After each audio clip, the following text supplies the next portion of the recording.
This is a video by Ben Garcia of List Realty, listrealty.com, on how to do a contract to lease.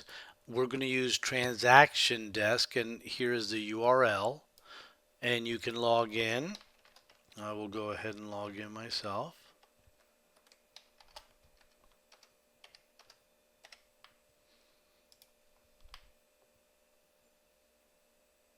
You will get to this screen. We do it really easy. Here are all the documents and forms. You just click on that.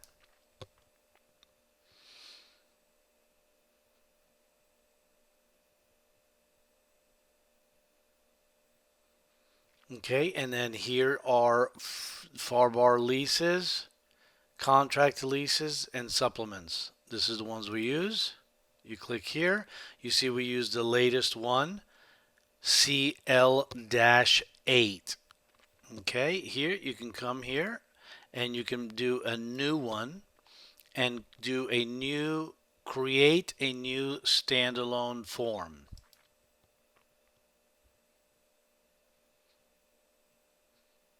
Okay, the parties are the landlord and the prospective tenant. Okay, so here we are going to go and we're going to make a fictitious contract to lease. So we're going to say John Smith. Okay, and we're going to put a second person, Jane Smith. Okay, and here you can put and. Okay, and then here we'll put Joe Jones. Okay, and Gene Jones. Okay, and you can put and if you'd like. You can find the parties to the contract if you don't have it handy. You can go in Broward County, you can go to the bcpa.net, okay, and look for any particular properties owner and you can put it in there. You can just go here and go to bcpa.net.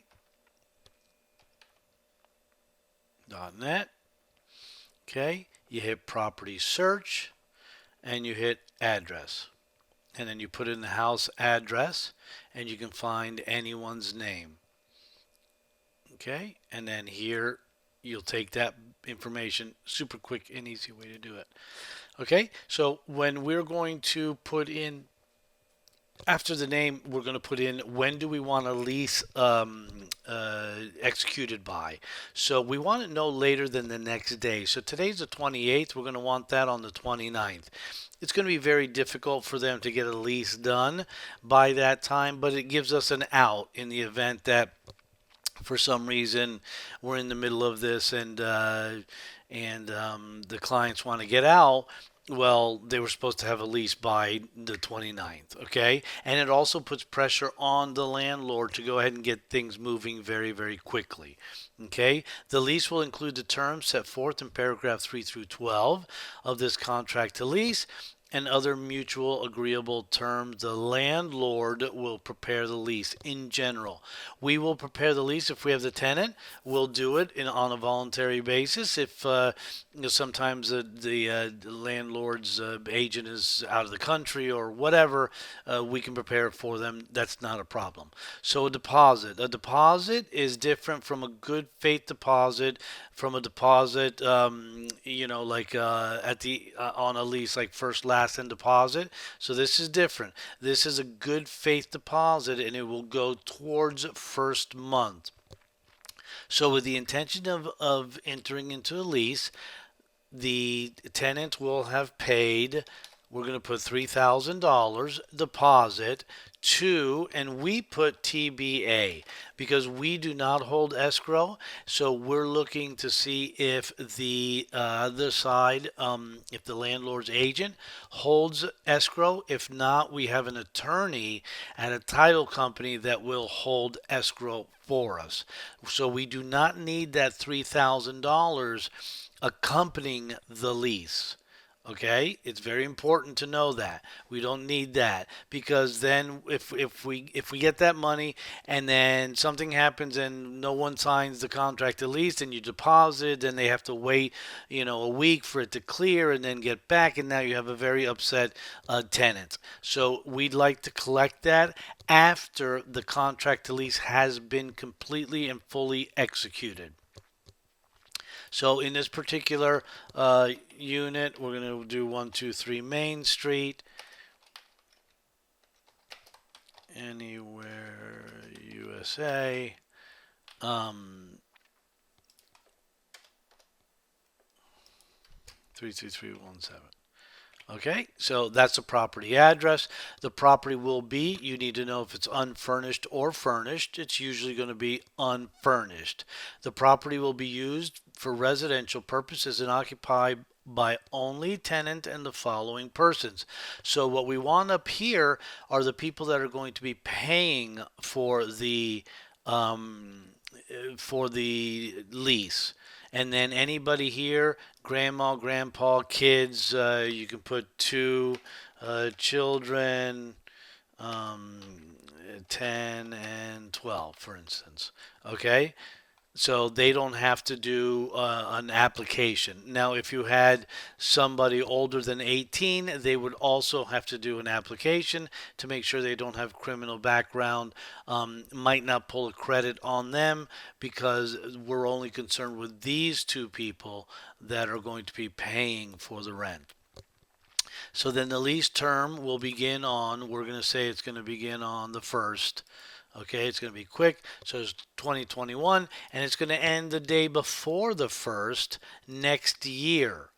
Okay, so it's 9/30, and you have to remember to change this to 2022. Okay,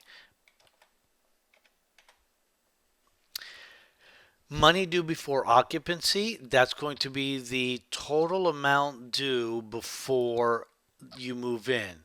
So let's say it's 3 months to move in and it's 3,000, so that's $9,000 in accordance to this paragraph. So first month's rent is going to be $3,000, and that's going to be due. Um, and that's going to be due, there's a couple ways to do it. You can say that's going to be due on the 29th, which is the next day that we spoke about the lease being done. Okay. And then we can say last month is going to be due on the move in date, which is the 1st, when we do the walkthrough. And a security deposit can be due here. It can also be due on the 1st. Now, there are some associations that require security deposit to the association. You need to check with the landlord's realtor to find out if the landlord already has that security deposit at the association. If not, then they could be requiring 4 months to move in. So it's very important. A lot of times the security for the association is equivalent to 1 month. So it's very important that you check that prior to writing this up. Pet deposits, okay? Are there any pets? We're going to say yes, there's a pet, and it's a dog, and they told us there's a $250 pet deposit, and that will also be due on move-in day. Okay, now this is important. The paragraph 2 deposit will be credited as follows. Paragraph 2 is this deposit. Remember, we talked about this earlier. So we're going to want to take that good faith deposit. It's not a security deposit, it's good faith deposit, and we're going to put it towards first month. Okay, that's where the commissions are going to be paid from. The landlord, usually it's a full month, and they'll pay 1,500 and 1,500 to both sides, listing side and tenant side. Okay, but they'll take it out of the first month. You cannot take out commissions from security. That's why this is not a security deposit. Otherwise, if you put that here as security deposit, you could not take that and have it split up as rent. So, for instance, if my attorney is holding the escrow and it comes time for move-in date, he can simply cut a check to both uh, real estate companies, and the tenant can just bring the rest of the money in the name of the landlord. Really easy way to do it. Super clean, super easy. Okay, so now we're going to move to 6, rent payments. Tenant shall pay the total amount of, so this is going to be $3,000 times 12, so this is going to be $36,000 over the course of the entire lease. Okay, the tenant will also pay taxes in the amount of, it's usually zero. Will they pay in full? No, they won't pay in full, but they'll pay monthly on the first day. And if it's left blank, first day left blank. Okay, each month in the amount of $3,000. You don't want to leave that blank. Okay, pets are permitted. We have a dog. Okay, you can say what kind of dog it is. You can say the weight it is, under 20 pounds. You can put minus 20. There's something along those lines. Okay, and smoking is always prohibited. Utilities. A lot of times the condos will include a water. Sometimes there's units that'll include electricity too, or cable, or what have you. So tenant will pay for all utilities during the lease term and deposits for activating, except for, we're going to pretend it's a condo, and we're going to say water, trash. Okay.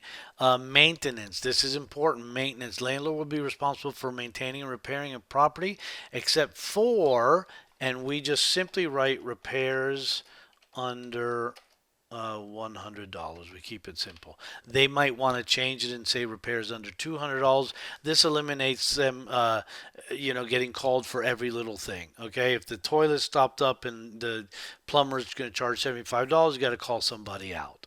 Okay, if the fan's not working all of a sudden and you can call an electrician out and it'll be $100 to repair the fan, then that's on you. Anything above that is the landlord's responsibility. The refrigerator breaks, the stove breaks, etc. So this is very simple, just repairs under $100. You don't want to be calling landlords to come change light bulbs. Now, in condos and townhomes and in some single-family homes, there's associations. There's HOAs or condo associations. Where applicable, the lease will be contingent on the condominium and cooperative homeowners association approval. The tenant will pay a non-refundable fee of, it's usually $100 per married couple or $100 per person. There could be an extra $50 fee for processing. You'll have to look at the MLS and put that accordingly. Okay, and this is where that spot goes. You're looking for an approval to make an application approval no more than 2 days after the lease, that you have agreed on the lease. Okay, now you can see that this is a little odd here, because what we should do is we should say that the move-in date is really October 1st. That would be more realistic. Okay, we'll do it right here, November 1st rather, because we're pretending that there's an association. So there's no way there's going to be an association unless they have what's called an expedition fee, which you can certainly ask that at the association if they have an expedition fee. Sometimes for an extra $150, $200, they'll actually process the entire application in just a couple of days. Okay, but in general, it's really, they have up to 30 days. Okay, so you're going to want to do this in a timely manner. So you're going to try to make association approval by no later than a couple of days after we've agreed on this. Okay, so basically what the process, the way it goes is, we do the contract to lease. We negotiate all the terms. They sign the contract to lease. You sign the tenant signs the contract to lease. It's fully executed. After that, we then get the money.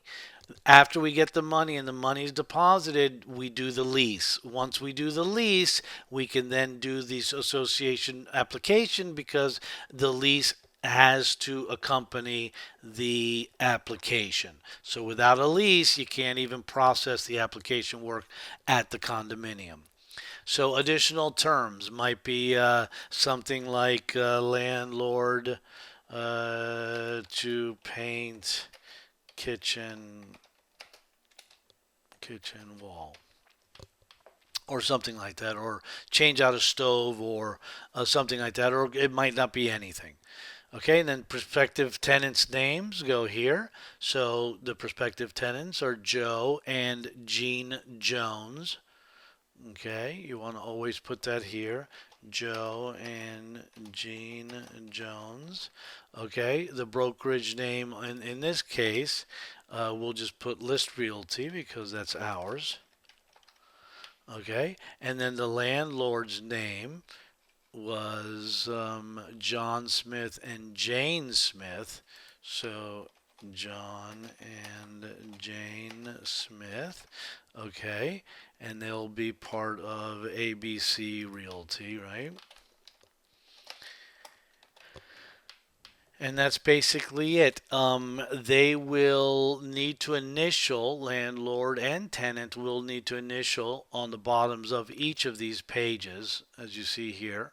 Okay, this is not one first name initial, second name initial.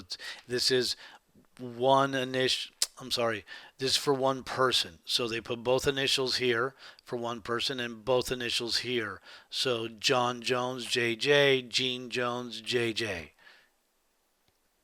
Okay, and you're going to send it off to DocuSign. You're going to put the prospective tenant here again, which is John Jones and Jean Jones. Always double check. Joe Jones, rather. Um, to make sure you have it right. Joe Jones. Okay. And then prospective tenant's address could be their current address, or you can put the potential address 123 Main Street. Okay. Telephone and email here. Okay.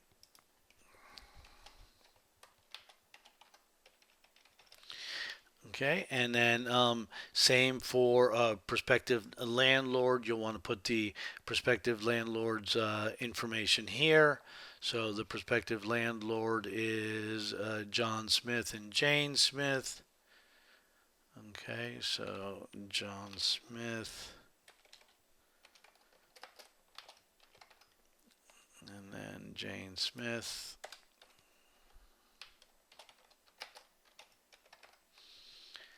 Okay, landlord's address. You can get that from the BCPA, and you might not have their telephone and email, so you can leave that blank. And make sure again that they're going to initial here. So in the next video, I'll show you how to get this docu-signed. But this is a contract release. It's very simple. You just want to make sure all these fields are filled out, and then you click here, and you click save. That saves it into the system. And then if you click here and you go print, now you can print it and save it. So I'm going to download it. For right now, I'm just going to hit it into download, and I'm going to call it 123 Main Street. What I usually do is I'll put CTL first, so I keep everything in order. Okay, and then I just save it, and that's it. And then next we will go and DocuSign it. So we'll do that in the next video. Thank you so much, and good luck.